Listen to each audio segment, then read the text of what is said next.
Turabasuje cyane kandi twizere ko mumeze neza cyane amrose mu bice bigiye bitandukanye. Ndi kumwe na Pike the Sound. Pike umeze neza? Twari tumeze neza cyane, reka dusuhuze abadukurikiye ndetse nawe Kenny kubaze ngo umeze ute, umerewe ute n'abandi umeze mute. Kenny twirukanke rero, umwanya dufite ni mutoya kubera ko isi irimo iragenda yirukanka ikadusiga, ndetse n'abantu badutegereje nabo ugasanga igihe cyabo turimo turagitwara muri comment n'ahandi tujya tubireba, ndetse n'abatwandikira direct.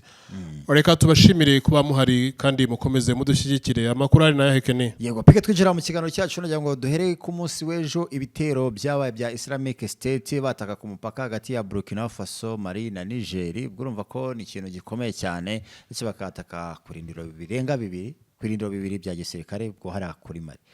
Ese Pike bimeze gute? Nirangire watangiye akazi bimeze gute? Aha, reka hanga inkuru kuri tuvuge neza, reka twemere dukureho ka karimi, dukureho agaho ku rurimi. Hanyuma inkuru tuyivuge neza. Rero inkuru tugiye kwivuga, ariko turevuga n'ubundi bingana nk'uko ingana. Ariko turevuga mu myumvire yuko tuyumva, turebe n'inyuma y'amarido, kubera ko hari ibintu biri kubera muri kara gace ka Sahel batari kutubwira. Ariko hagati y'igihugu cya Nigeria cya Niger, nuvuga muri kara gace ka Sahel Niger, hakabaho Chad Basin, nuvuga agace ka Chad, ndakugenda ku nkuru. Agace ka Chad, agace ka Burkina Faso, agace ka Mali ndetse n'ahandi. Uko bigaragara hamaze Niger, Mali, Burkina Faso, umurongo muhora wa Chad, ndetse na hamaze gupfa abasirikare 400 mu gihe cy'ukwezi kumwe. Wa mugabo ufite umutwe nk'uwakamongo yatangiye akazi. Ni benshi Pike, benshi cyane. Yitwa Michael Langley, afite umutwe nk'uwakamongo. Ibitero yavuze bisa nkaho byatangiye. So reka turebe ku gitero cya vuba cyabaye. Ubwo ni ku munsi w'ejo ko ari kuwa gatatu. No munsi turi kuwa kangahe? Turi kuwa kane uyu munsi. Ntago cyabaye ku munsi w'ejo. Igitero cya mbere cyabaye ari kuwa gatanu. Cyabaye cya mbere kuwa gatanu, kuwa gatandatu abikindi, ku cyumweru abikindi no kuwa mbere. Yes. Kugera kuwa kabiri n'ubwo ni ibitero bimaze iminsi igera kuri 5 birimo biraba, bikaba bamaze guhitana ku munsi wa mbere hapfuye abasirikare 30 ba leta mu gihugu cya Mali. Kandebe neza niba ndareba mu gihugu cya Mali. Mu gihugu cya Mali hapfuye abasirikare 30 ku munsi wa mbere. Hanyuma ibitero byakomeje kugenda bikomeza kubera ko byari mu mujyi wa uwo bita de Mariana town of the Burkesi. Niho habashe kuba hafatwa izo nkambi za gisirikare zari zihari, ndetse hanapfa abasirikare 30 icyo gihe. Ubwo turi kureba igitero cyabaye Sunday niyo cyapfuye abasirikare 30. Hanyuma bafata nayo matware kuwa mbere Monday, nabwo imirwano irakomeje, iri guterwa n'umutwe witwa ni groupe zishyize hamwe zikaba zarabyaye umutwe witwa GNIM. Nuvuga GNIM, nuvuga ni umutwe witwa Jama an-Nusra al-Islam wa al-Muslimin. Akaba yitwa GNI. Ni bamwe bavuga neza ko ari umutwe nawo washinzwe na Al-Qaeda. Ariko bakomeje ibitero byabo kugeza igihe basubiye ibitero bikomeye muri Timbuktu. Akaba ari umujyi w'amateka, ndetse ndibuka neza ko Timbuktu yari yashyizwe nanone mu birango mpuzamahanga byagomba kurebererwa na UNESCO. Yego. Abenshi rero akaba ari kuvuga neza ko hari n'abasirikare 31 bafashwe, suspect bafashwe na leta, bagera kuri 31 bafashwe na leta n'igisirikare cya leta ya Mali, ariko bakaba batarabahamya icyaha kubera ko bavuga ko iyi mitwe ya Jamaat ishobora kubikorana na Al-Qaeda. Ariko iki ntago cyatugora kubera ko twamaze kubona ko Al-Qaeda ndetse n'ibindi bijya gusa nabyo Amerika ari ikunda kubitera inkunga.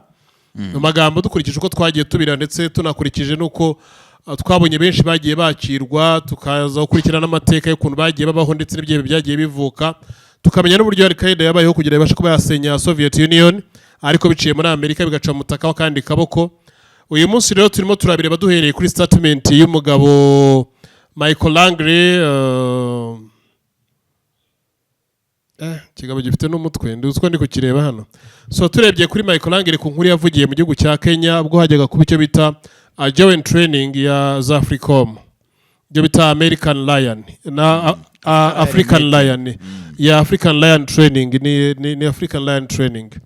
so rero yari yavuze ko biriya bice byose bigomba ku mipaka yabyo bigomba gukurikizwa ngo bakareba uburyo bagomba gukorana hakarwanywa ibyo byihebe. Ibyihebe rero urumva ntabwo bajya kubirwanya kandi bitateye. Ikintu gihari nuko ibyihebe babanje kubireka ngo bitere habone ku buryo wenda biriya bihugu bishobora kuba byasaba Amerika ubufasha kugira babashe kurwanya ibyo byihebe.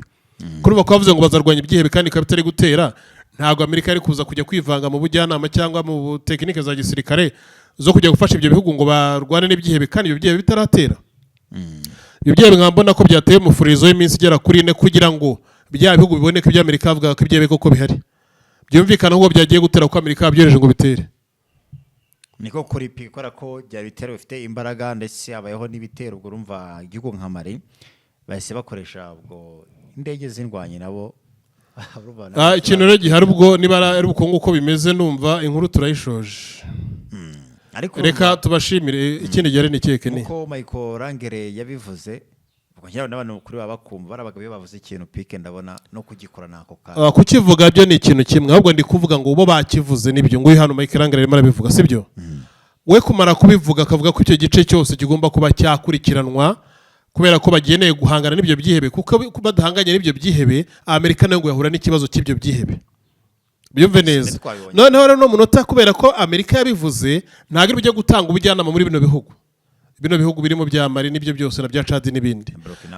Birasaba ngo Amerika ibyo bibanza bibeho nimara kuba Amerika ibona ukuntu igaruka ivuga ati dore bimwe twababwiraga ngibi. Hayamo wabwiye biriya byihebe ngo bigende nyuma yuko Amerika ivuze neza ko bihari ninde. Aho ngaho agahunga ashubije ku rurimi namwe mwishakira igisubizo kubera ko nta buryo ibyo byihebe byari gutera kwabyo nibyo bigomba guha Amerika ikaza muri karagaca. Yego. Hari n'igihe Amerika yakongera ikaba ari intwaro nyinshi bikanatera cyane ibitero bikomeye kugira ibyo bihugu bivuge turagera Amerika kandi Amerika yavuze ko iri hariya kugira ngo dufashe ibi byihebe nizo baze dufashe ibyihebe gutangira ko fasha kubyeberaza guturukamo ibiganiro hagati ya Amerika n'ibyo bihugu wa mubano wabutangiye kugaruka. So urumva rero ibyo byose nkuko ndimo ndabivuga urumva ibihugu byo muri Afrika kurabasha kuba byatera imbere bisango byige kudatinza abaturage mu mishinga. Abaturage benshi muri Afrika batinda mu mishinga kandi iyo mishinga ugasanga abayobozi bahari bo baba bazabona izindi manda cyangwa yenda ntibanazibone ari ugasanga umuyobozi n'ubwo avuye nayo bisa nkaho nta kintu igeze akora kubera iki abaturage imishinga yabo yaratinze ndetse nabandi isa nkaho yakunze mu gihe n'ubundi hazabaye impinduka mu matwara ya mishinga n'akagaciro k'ibyagiyemo kose kagatakara. Rero ugasanga icyo gihe ibihugu byacu byinjirwa kubera ko n'abaturage kenshi na kenshi bihugiye bakora ngo babashe gufasha leta ko nabo bihugiye kugira babashe gukora iki kurwana n'impinduka leta ihora igira umunsi ku munsi. Mu bihugu byateye imbere tugiye kora nk'amazu yo mu Bwongereza usanga inzu zihari zubatswe kera cyane kandi ibihugu byinshi biracyagiye kuzireba.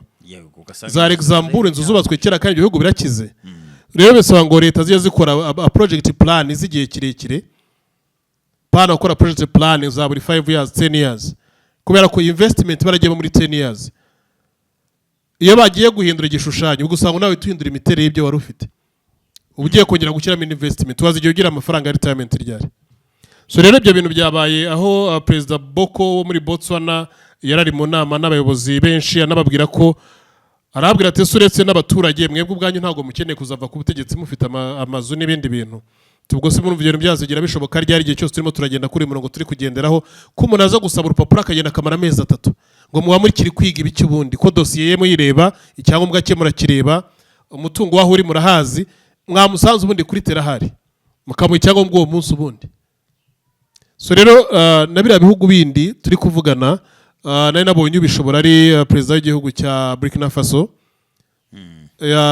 Captain Ibrahim Traoré n'abari abandi bisaba ngo babaze kwiga kumenya kwihutisha serivisi y'abaturage bizatuma nabo ngabo bose twita ngo ni ibyeberega batazabibye kubera ko hafi ya bose tubita ibye bari ko hari ibyo usanga barimo barasaba za leta cyase ari byo babona bitagira neza hari ibyo nyine ariko ibyo nyine nibyo bari gusaba za leta z'ibihugu byabo kugeza igihe bageraho noneho bumva ko batari kiri kumvwa bagatwara intwaro Amerika igahita ikabashyigikira ko niba hizo ntwaro ikanabwira ati mwe muravuganira kuri iki kubera ko Amerika izi neza ko icyo kintu ari cyo kintu mwege mwamaze gukwamiraho akari cicishamo abantu banyu kuza kubarwanya. Bisango leta zimenye kumva abaturage cyane icyo gihe nta bibazo bindi byashobora kuba byabamo kubera ko the foreign power the foreign hands the foreign support ubufasha bw'amahanga akaboko k'amahanga ntago kaza mu gihugu cyane cyane we n'abaturage bo muri kumvikana buri gihe kaza kubera ko hari ibyo abaturage batari kubona ku gihe hari imvune abaturage bari guhura nazo. ariko pikara aho abaturage nabo bajya batenguha leta ugasanga nko muri Libya abantu bahawe ibintu byose ariko nanone ibyo bintu bahawe ugasanga akantu gatoya katanumvikana katamakinga sense ugasanga abaturage barakumvisha nanone ariko abaturage nabo muri Libya bagiye kurwana niba machinery Kenny niba machinery Libya n'abaturage rifite bari kurwana rifite abaturage bangaye zo Libya kwigeze zirenza miliyoni 2 z'abaturage abarwanye benshi muri Libya niba machinery se baraturage bose muri Libya n'abanya Libya oya abarwanye benshi muri Libya niba machinery bagendaga bishyurwa amakuru turayazi nuko nyine tuba twicecekera amakuru turayazi uretse Libya ugira ngo rifite population igana gute ya Libya rifite population y'abantu bake cyane ntago yari ifite abaturage benshi cyane bari bake rero reka twe tubashe kuba twakwigendera twirukanke kubera ko kugeza kuri uyu munsi Libya ifite population ya 7,370 bingahe ariko Gaddafi yakiri nako ya Gaddafi yakiriho mu mari Gaddafi Libya ifite abaturage batararenga miliyoni 2.5 abandi bo baje muri Libya nabimukira abandi ba machinery ariyo mpamvu buriya ngomba bakunda kuvuga ngo by'abantu kugira nationality nibyo ariko leta bigomba kubanza gusobanukirwa nationality igiye guha abaturage ni bande. Reka tugende rero tubasezereye mugire byiza kiganiro cyo ku mitungo n'ubutunzi tuzakigarukaho ku burebure no kiganiro cy'uko leta igomba kuzajya ikora ibishushanyo mbonera mbere yuko abaturage batura ahantu tuzakigarukaho ku burebure ntago ari byiza ngo leta ijye ikora ibishushanyo mbonera uko abaturage bamaze gutura. Oya bigaragara nabi kandi abaturage leta bizi ko abantu bazahatura igihe cyose bahari hicaye yakabaye ikora ibyo bintu mbere yuko abaturage bajya kuhagera leta ikajya kubakura muri ibyo bice kandi barahageze nayo ihari ireba. Reka tubashimire rero.